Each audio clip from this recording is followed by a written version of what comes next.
I have given 14 principles of HR function as we envisaged in mid-70s when we started the first HR department and HR function in Larsen and Toubro. How do you use these 14 principles? There are many ways in which you can put these 14 principles to use.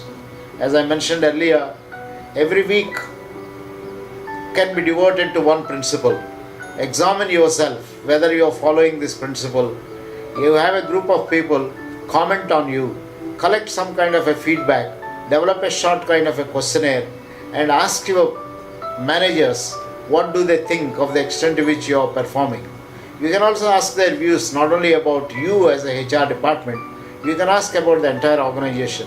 You can promote this kind of a culture in any department. For example, the finance department can undertake such kind of an exercise, the customer relations department can undertake, the quality department can undertake, whatever department you want to, you can promote this. So external assessment for internal stimulation of one principle a week may be a good idea you can do. You can also have a monthly retreat on one principle. You have a half an hour retreat, a 1 hour retreat. Just spend about an hour where you all the people assemble, look at the principle, listen to the short video that we have.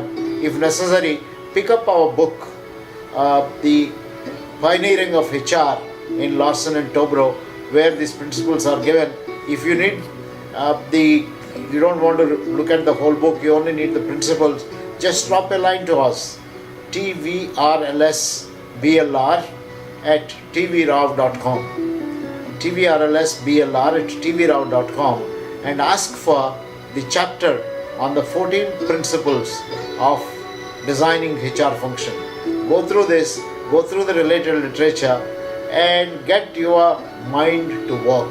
I'm sure you can achieve a lot by having your own kind of renewal mechanisms, your own internal surveys and things like that.